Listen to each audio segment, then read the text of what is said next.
গগন, আমি তোমার অপেক্ষা করছি। তুমি কবে ফিরে আসবে? কবে আমার স্বামী আমার সাথে থাকবে? কবে আমার বাচ্চা তার বাবার কোলে উঠে খেলবে? এখন তো আমার মনে হচ্ছে যে তুমি নিজেই হয়তো আমাকে মানতে চাও না। হ্যাঁ দামিনী, আমার বিয়ে হয়ে গেছে। কি? হ্যাঁ, আমার বিয়ে হয়ে গেছে, আমার ফ্যামিলি আছে। এই জন্য বলছি তুমি আমাকে ভুলে যাও। তুমি কবে বিয়ে করলে? কোথায়? এখানে আমাদের গ্রামে, এই বছর 21শে মে। এবার বুঝেছো আমার কথা? তার মানে আমাদের মেয়ে জন্মানোর 1 সপ্তাহ পরেই তুমি বিয়ে করে নিয়েছো? তুমি এরকম কি করে করতে পারলে? তুমি তো আমাকে বলে গিয়েছিলে যে তুমি আমাদের মেয়ে হবার খবর বাবা মাকে দিতে যাচ্ছ। দেখো দামিনী, যা হওয়ার ছিল তা হয়ে গেছে। এখন কান্নাকাটি করে কোনো লাভ নেই। এই জন্য বলছি, এবার তুমিও তোমার নতুন জীবন শুরু করে নাও।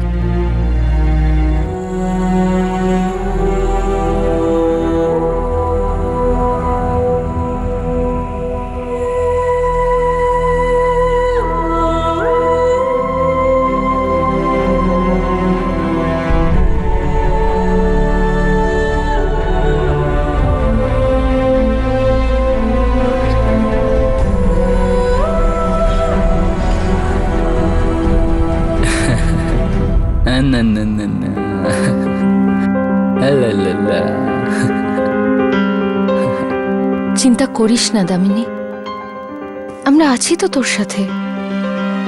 মেহেককে দেখ, সবে 5 মাসের, আর তুই যদি এখন ভেঙে পড়িস তাহলে এর প্রভাব ওর ওপর পড়বে। মেহেকের একজন সাহসী মায়ের প্রয়োজন। দামিনী, তুই বলছিলিস না গগনের বৌদি আজকাল এখানেই কোথাও থাকে? একবার গিয়ে কথা বলা যাক না, দেখি না ব্যাপারটা কি। হতে পারে গগন মা বাবার চাপে হয়তো আমাদের মিথ্যে কথা বলছে।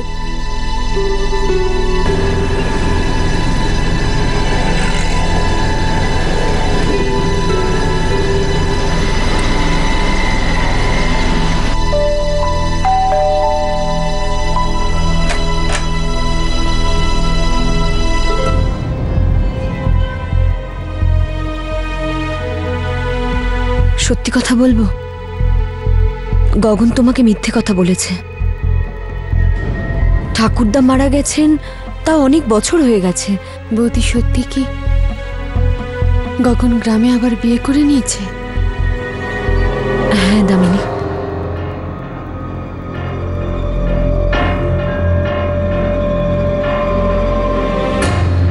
এসব কিছু কি তোমার চোখের সামনে হয়েছে? আর তুমি ওকে আটকাবার চেষ্টাও করোনি? আমি কি করতাম দামিনী? মা, বাবা, জেঠু এদের কথার খেলাপ করার সাহস বাড়ির কারোরই নেই।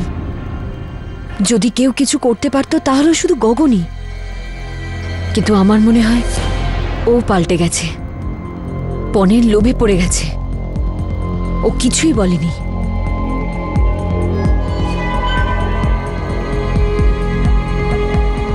গগন এটা খুব খারাপ করেছে। প্রথমে তো ওর কাজ ছাড়িয়ে দিল, তারপরে ও যখন মা হলো তখন ওকেও ছেড়ে চলে গেল গগন। দামিনী, বাচ্চাটা কেমন আছে?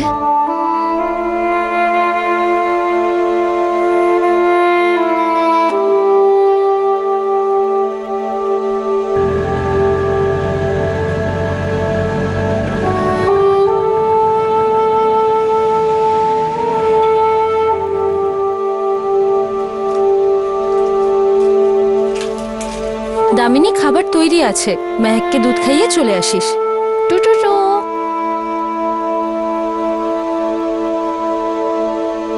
দামিনী, আমি বুঝতে পারছি এটা সত্যি খুব সমস্যার, কিন্তু কতদিন ভেতর ভেতর কষ্ট পাবি?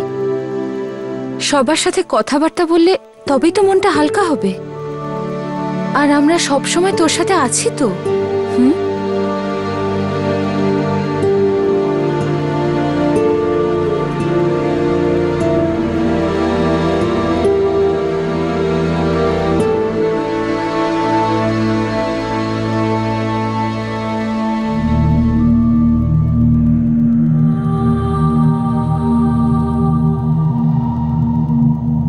চলো। আমরা মন্দিরে গিয়ে বিয়ে করব।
দামিনী, দামিনী খাবার এনেছি। দামিনী, দামিনী দরজাটা খোল। দামিনী,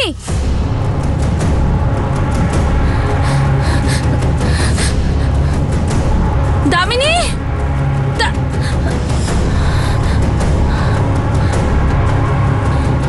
দামিনী, দামিনী খোল। দামিনী দরজা খোল। শ্যাম, আমার খুব ভয় লাগছে। ও খুব মনমরা ছিল।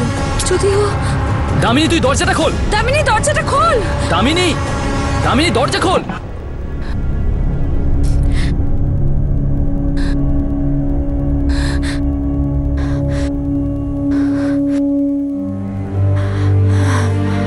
না বৌদি, আমি আর বাঁচতে চাই না। আমি মেহেককে আমার সাথে নিয়ে যাব। আমি ওকে এখানে একা ছেড়ে যাব না। একটা লোক তোকে ঠকালো, বাচ্চার সাথে একলা ছেড়ে দিয়ে চলে গেল, আর তুই ভেবে নিলি যে ব্যাস আর বাঁচার দরকার নেই। চলো নিজেকে শেষ করে ফেলি। মাথাটা কি খারাপ হয়ে গেছে নাকি? আরে এতে তোর কোনো ভুল নেই। ওই বাচ্চা মেয়েটার কি ভুল? যদি ভুল কেউ করে থাকে তাহলে ওই গগন করেছে। কখন এসব চিন্তাও করবি না। আর দামিনী, এই জন্ম মৃত্যু আমাদের হাতে নেই। আমাদের হাতে যদি কিছু থাকে তাহলে সেটা ভালো করে বাঁচা। মনে আছে তোর বাবা সবসময় একটা কথা বলতেন, যে তুই ছোটবেলায় দাঙ্গার মধ্যে ভেসে গেছিলি। তখন তুই নিজেই রাস্তা খুঁজতে খুঁজতে বাবা মার কাছে ফিরে এসেছিলি।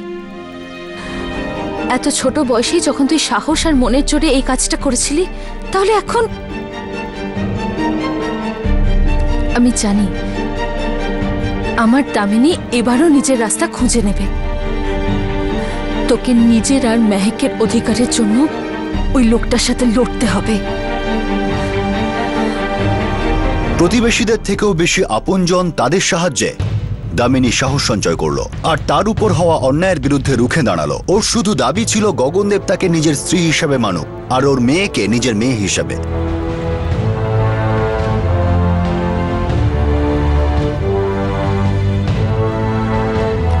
বিয়েতে উপস্থিত ছিলাম।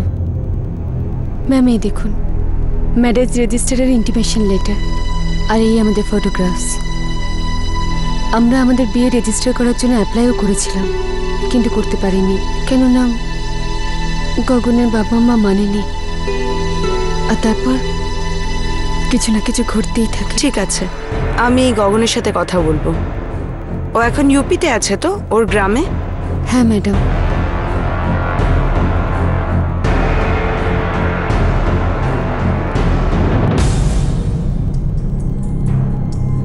মিস্টার গগন, আমি তোমার উত্তরের অপেক্ষায় আছি।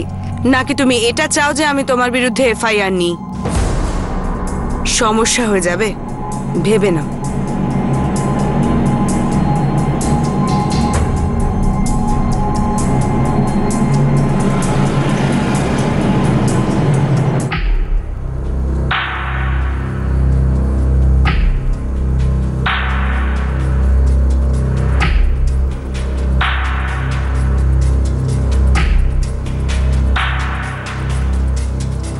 করে নিয়েছো যা তোমার করার, এবার শান্তি পেয়েছো তো? আনন্দ হয়েছে? আরে তোমার কাছে কি এটাই একমাত্র রাস্তা ছিল নিজের ইচ্ছে পূরণের জন্য?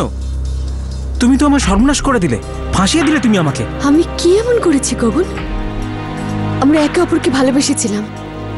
তুমি আমার সাথে নিজের থেকে তোমার জীবন কাটাতে চেয়েছিলে, তুমি আমাকে বিয়ে করতে চেয়েছিলে না? হ্যাঁ, কিন্তু আমার চাওয়া বা না চাওয়াতে কি যায় আসে? আমার পরিস্থিতিটা বুঝতে পারছো? এদিকেও সমস্যা, ওদিকেও ঝামেলা। দেখ, আমাকে যেতে দে, সবকিছু শেষ করতে দে। যদি আমি এখানে থেকে যাই তাহলে বৈশালীর বাবা আমার নামে এফআইআর করে দেবে। এই জন্য বলছি যেতে দে আমাকে। তুমি চলে গেলে আর ফিরে আসবে না, আগেও ফিরোনি, এখনো ফিরবে না। তোমার কি মনে হয় তুমি যদি এভাবে আটকাও তাহলে আমি তোমার হয়ে যাব? গগন, আমি তোমাকে ভালোবাসি। আমার কথা ছাড়ো, তোমার বাচ্চাটার কথা তো ভাবো। এর জন্য আমাকে ওখানকার জীবনটাকে আগে সামলাতে হবে। দামিনী দেখো, আমিও ভালো করে বাঁচতে চাই। এবারে ওখানে গিয়ে আমার পরিবারের সবাইকে আর বৈশালীকে আমি আমার সিদ্ধান্তের ব্যাপারে পরিষ্কারভাবে জানিয়ে দেবো, আর সবকিছু ঠান্ডা মাথায় শেষ করে আসবো। দেখো দামিনী, পুরনো ব্যাপারটাকে শেষ না করে নতুন কি করে শুরু করব? আর এমনিতেও তুমি তো ব্যাপারটাকে পুলিশের কাছ পর্যন্ত পৌঁছেই দিয়েছো। আমি পালিয়ে আর যাবো কোথায়? তাই বলছি, ভয় পেও না, যেটুকু বাকি আছে সেটা আমাকে শেষ করে আসতে দাও।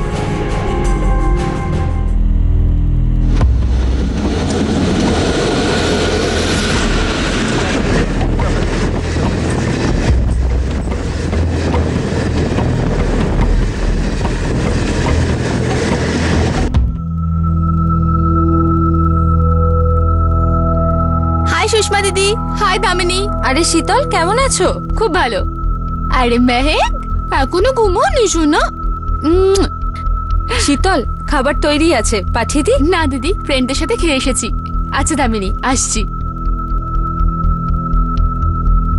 অনেক হয়েছে, তুই আবার ওর উপর ভরসা করলি। তোর ওকে যেতে দেওয়াই উচিত হয়নি। বৌদি, আমি আটকেও তো রাখতে পারতাম না। ও আমাকে প্রমিস করেছে যে ও তাড়াতাড়ি ফিরে আসবে। হ্যাঁ, ঠিকই বলেছিস, ও প্রমিস নিশ্চয়ই রাখবে। ও তো প্রমিস রাখার জন্য অনেক অ্যাওয়ার্ডও পেয়েছে, তাই না? এবার যদি ফিরে না আসে তাহলে সোজা পুলিশে কমপ্লেন করবি।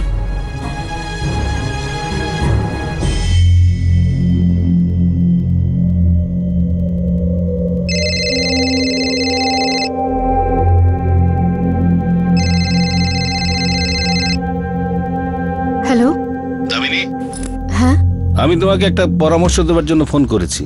খুব ছোট্ট পরামর্শ একটা। গগনের কাছে আসবার চেষ্টা করো না, আর হ্যাঁ, পুলিশের কাছে যাবার চেষ্টা করো না। আপনি কি বলছেন? নাম জেনে কি হবে, কথাটা খেয়াল রেখো। আর কথাটা যদি মাথায় না ঢোকে না, তাহলে তুমি আর তোমার মেয়ে কেউ বাঁচবে না, বুঝতে পেরেছ? কে বলছেন? কথাটা কানে ঢোকেনি নাকি? বারবার একটা কথাই বলছো কেন দামিনী? আমি ভেবেছিলাম কথায় কাজ হয়ে যাবে, চাকু বের করার দরকার হবে না।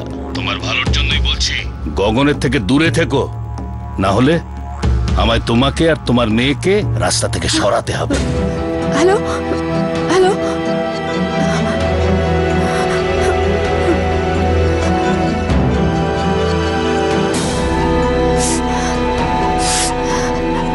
যে নাম্বারে আপনি ফোন করেছেন সেটি পরিসীমার বাইরে রয়েছে।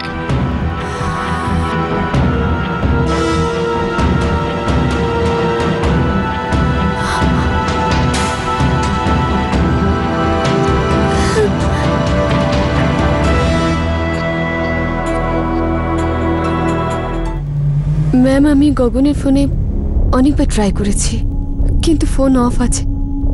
মনে হচ্ছে নাম্বার চেঞ্জ করে ফেলেছে। ম্যাডাম, যে নাম্বার থেকে ফোন এসছে ওটা ইউপির নাম্বার। দামিনী, আমি তোমার এনসিটাকে এফআইআর এ কনভার্ট করছি, কিন্তু এর পরের কার্যক্রম লোকাল থানায় করবে। যার এরিয়ায় এই কেসটা পড়ে সেই এটা দেখবে। আমি এক্ষুনি তোমার ফাইলটা ওখানে পাঠিয়ে দিচ্ছি, তোমাকে ওখানে যেতে হবে। ঠিক আছে।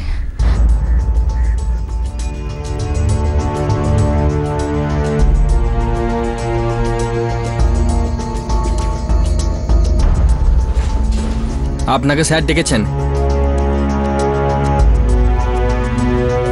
স্যার, ওই প্রণালী ম্যাম বললো যে আমার কেসটার ফাইল আপনার থানাতে পাঠিয়েছে। ওমেন সেল থেকে আপনার ফাইল এখনো আমার কাছে আসেনি।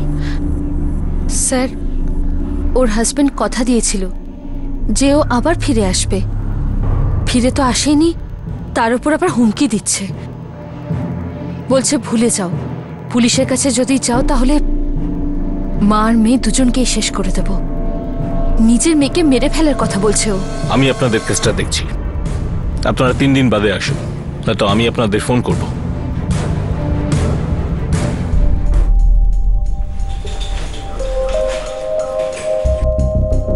এখন আমি কি বলবো? আপনাদের ফাইল তো এখনো আমার কাছে আসেনি। কিন্তু স্যার, প্রণালী ম্যাম যে বললো আমার কেসটার ফাইল 4 দিন আগে পাঠিয়ে দিয়েছে। হয়তো কোথাও কোনো গন্ডগোল হয়েছে। স্যার, আপনি তদন্ত তো শুরু করুন। দেখুন, আপনারা এফআইআর উইমেন সেলে করেছেন, সেই মতোই চলতে হবে। আপনারা 1 সপ্তাহ বাদে আসুন, হতে পারে ফাইলও এসে যাবে।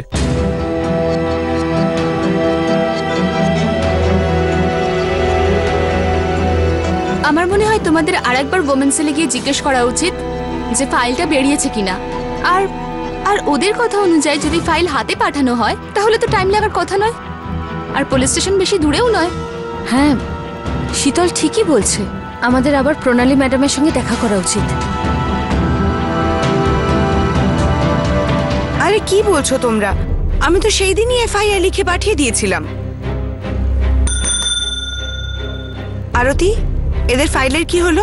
ম্যাডাম, আমি তো ওই দিনই ডিসপ্যাচ করে দিয়েছি। ওখানে থানাতে রিসিভও হয়ে কে গেছে। রিসিভ করেছিল? কনস্টেবল গায়কোয়াড়। ঠিক আছে, তুমি যাও। আচ্ছা।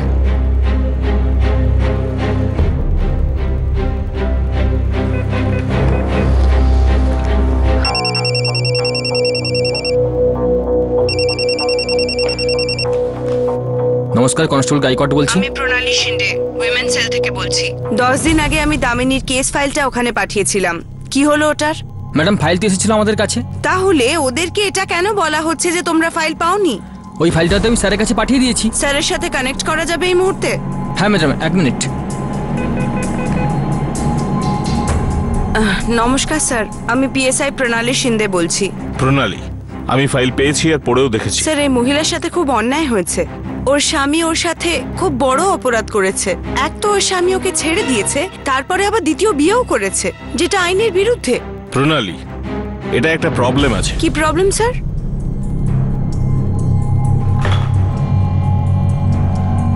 কি বললেন উনি? উনি তোমাকে এক্ষুনি ডেকেছেন, এই মুহূর্তে। তাহলে উনি কেন বললেন যে উনি ফাইল পাননি?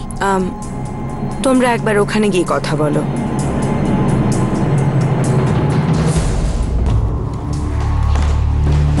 আপনি ভেতরে যান। ফটোগ্রাফের ভিত্তিতে আপনি বলছেন আপনার বিয়ে হয়েছিল? হ্যাঁ স্যার। আর বিয়ের প্রমাণ হিসেবে ম্যারেজ রেজিস্টার্ডের এই ইন্টিমেশন লেটার? হ্যাঁ স্যার। এছাড়া এমন কোনো আইনি কাগজপত্র নেই যা থেকে প্রমাণ হয় আপনার বিয়ে হয়েছিল? স্যার, আপনি কি বলতে চাইছেন আমি বুঝতে পারছি না। দেখুন, যখন আপনার কাছে আইনের কোনো প্রমাণই নেই তখন সামনে আমরা এগোবো কি করে? এই ইন্টিমেশন লেটার কোনো ম্যারেজ রেজিস্ট্রেশনের সার্টিফিকেট নয়, ফলে কেউ মানবে না আপনার বিয়ে হয়েছে। আর এক্ষেত্রে এই ফটোগ্রাফের প্রশ্ন রয়েছে, এটা আপনাদের বিয়ের ফটোও নয়।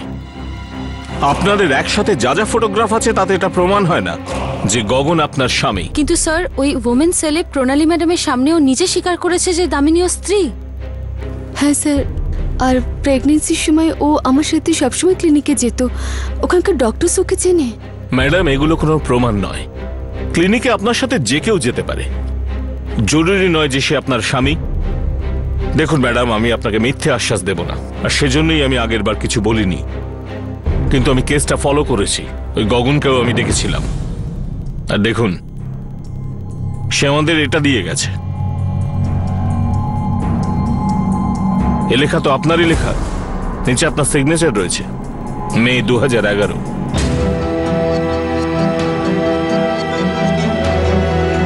আমার আর গগনের সাথে কোনো সম্পর্ক নেই। ওর সাথে আমি সব সম্পর্ক ভেঙে দিয়েছি। আমাকে স্ত্রী হিসেবে মানতে ওর উপর কোনো জোর আর করব না।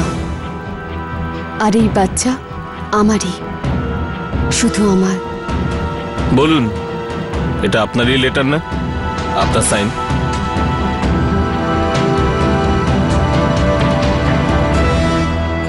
দামিনী, এটা তুই লিখেছিস? স্যার, আমি মানছি যে এই চিঠিটা আমি লিখেছি, কিন্তু কিন্তু ওই দিন অন্য কারণ ছিল। গগন আমাকে অন্য কথা বলেছিল।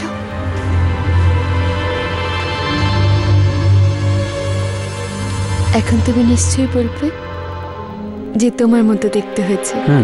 তা তো বটেই। প্লিজ আমাকে আর একা ছেড়ো না। দেখো দামিনী, একবার তো যেতেই হবে। ব্যাপারটা হলো ঠাকুরদার শরীর ভীষণ খারাপ, হয়তো আর বেশি দিন বাঁচবেন না। আর হ্যাঁ, মা বাবাকে তো নাতনির সুখবরটা শোনাতে হবে, তাই না? একটু সময় লাগবে, কিন্তু দেখো ওরা ঠিক মেনে নেবেন। আমি জানি না সেদিন কবে আসবে। কখন ওই দিনের অপেক্ষায় এই মুহূর্তগুলোর খুশি আমি হারাতে চাই না। খুব তাড়াতাড়ি সেই দিন আসবে। আমাদের মেয়ে আমাদের জন্য সৌভাগ্য নিয়ে এসেছে। শুধু যদি তুমি একটু হেল্প করে দাও, তাহলে সেই দিন খুব তাড়াতাড়ি চলে আসবে। বলো না গগন, আমি তোমার জন্য সব করতে পারি। আমার মা বাবা তোমার জন্য আমাকে মুম্বাই আসতে দেয় না। ওদের মনে হয় যে আমি এখানে চলে এলে আর ফিরে যাব না। আমাকে ব্ল্যাকমেল করতে থাকে। এরম করলে ওরা মরে যাবেন এটাও বলেন। আমি তো ওদের ছেলে, শুনে খুব মন খারাপ হয়ে যায়। তাহলে তুমি বলো আমি কি করব? দামিনী, চলো এমন একটা কিছু করি যাতে ওদের মনে হয় যে তুমি আর আমাকে চাও না।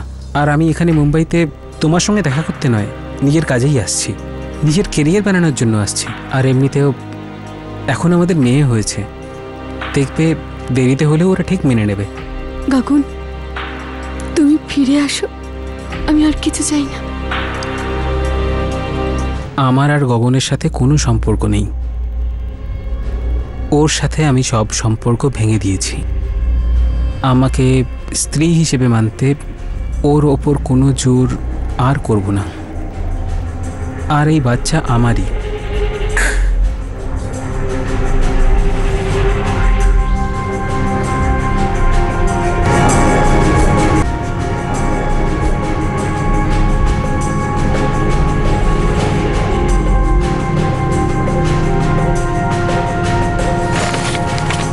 এখন আমি আসি, গিয়ে বলবো যে আমি বাবা হয়ে গেছি।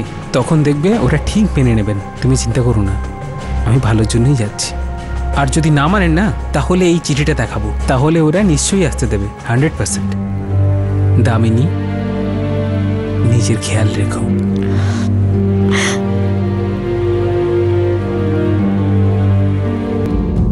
ঠিক আছে, মানলাম যে এই লেখা আপনাকে ধোঁকা দিয়ে লেখানো হয়েছে, কিন্তু প্রমাণ কি করে হবে? আপনার ফিলিংস কোনো প্রমাণ নয় ম্যাডাম। প্রমাণ হলো এই লেখাটা, যেটা আপনি লিখেছেন, এর উপর আপনার সাইন রয়েছে। আর এই লেখাটাই আপনার বিরুদ্ধে যাচ্ছে। দেখুন ম্যাডাম, আমি আপনাকে এটাই বলতে পারি যে গগনের উপর কোনো আইনি কেস করা যাবে না। আইনের চোখে আপনাকে এখনো কুমারী ধরা হবে। এখন বলুন, কার বিরুদ্ধে কেস করব?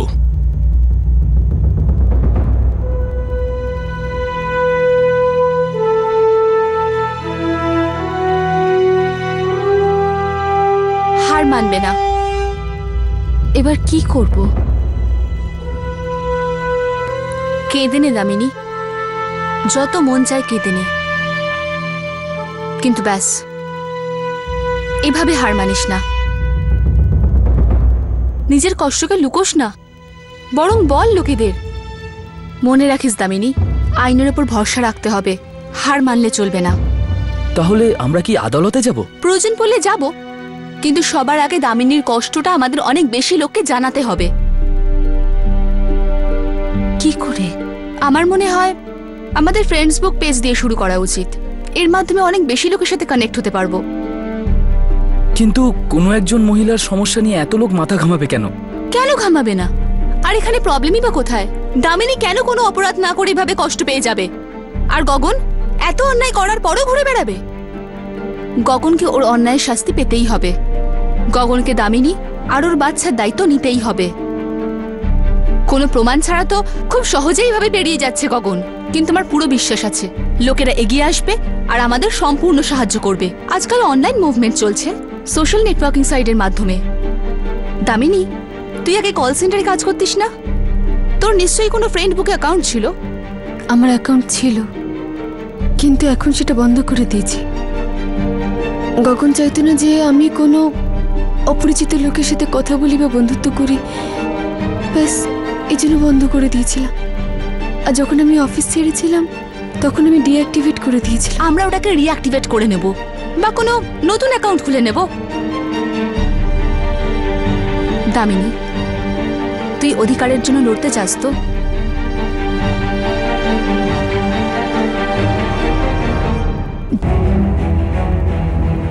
দামিনী, তুই এই ইমেল আইডিটাই ইউজ করতিস তো? হ্যাঁ।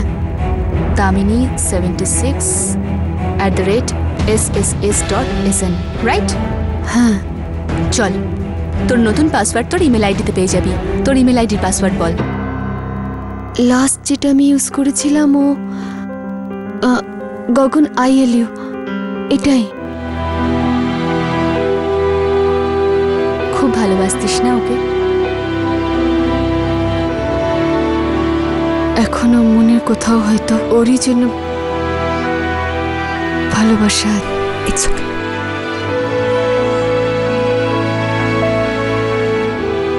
পেয়ে গেছি। আরে বাহ, এটা তো অ্যাক্টিভও রয়েছে। চল, এবার তোর আর গগনের একসাথে ফটোগ্রাফসগুলো ম্যারেজ রেজিস্টার ইন্টিমেশন লেটারটা আপলোড করে দিচ্ছি, তোর স্ট্যাটাস আপডেট করে দিচ্ছি, আর তোকে ফ্রেন্ড লিস্টে অ্যাড করে তোর স্ট্যাটাস নিজের ওয়ালে শেয়ার করে দিচ্ছি। আর আমার সমস্ত বন্ধুদের বলছি শেয়ার করার জন্য। আমার সম্পূর্ণ বিশ্বাস লোকেদের সাড়া দেবে আর আমাদের সাহায্যও করবে। দে ছবিটা দে।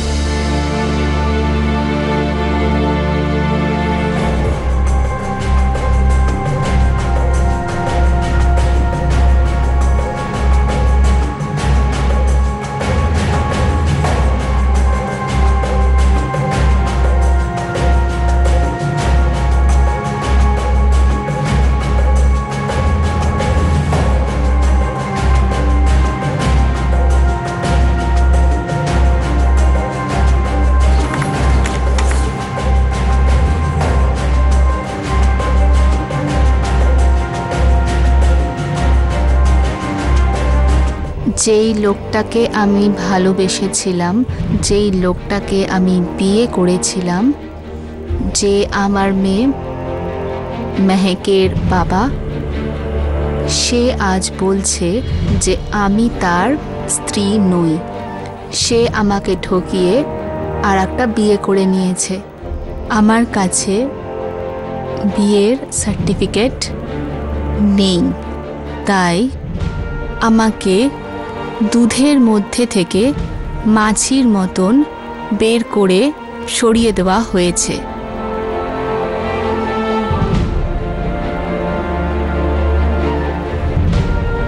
সাহায্যের জন্য থানায় যাই। ওখানে আমি শুনতে পাই আমি আমার স্বামী গগনের কাছে এই মামলায় জিততে পারবো না। ও আজ ইউপির এক গ্রামে নিজের দ্বিতীয় স্ত্রীর সাথে শান্তিতে বসবাস করছে,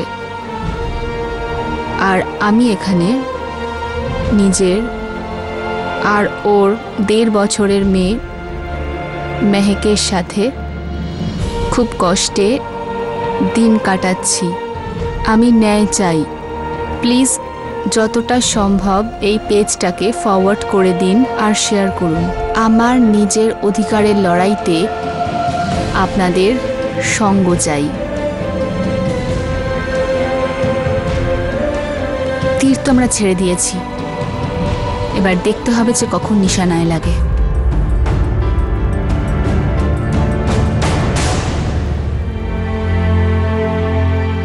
দামিনী খুব ছোট্ট একটা পদক্ষেপে নিজের লড়াই শুরু করলো। নিজের লড়াইকে সোশ্যাল নেটওয়ার্কিং সাইটের মাধ্যমে মানুষের কাছে পৌঁছে দেওয়ার ভাবনা দামিনীর জন্য লাভজনক হয়ে দাঁড়ালো। আর এখান থেকেই দামিনীর কথা না শুধু দামিনীর আশেপাশের লোক, এমনকি গগনের কাছের মানুষরাও জানতে পারল। কয়েকজন সাহায্যের জন্য এগিয়ে এলেন, আর এখন দামিনীকে নিজের অধিকারের দাবিতে এগিয়ে যেতে হতো। দামিনীর লড়াই কি এগোতে পারল? যাদের সাহায্য পেয়ে দামিনী অবশেষে সফল হলো, সেই সাহায্যকে দামিনী কি প্রতিবাদের রূপ দিতে সফল হলো? দামিনীর লড়াই পরে গিয়ে মারাত্মক আকার ধারণ করলো। দামিনী নিজের জন্য এবং নিজের মেয়ের জন্য অধিকারের লড়াই চালিয়ে যাবে। এই অধিকারের লড়াইয়ের তৃতীয় তথা শেষ ভাগ আমরা আপনাদের দেখাবো পরের দিন।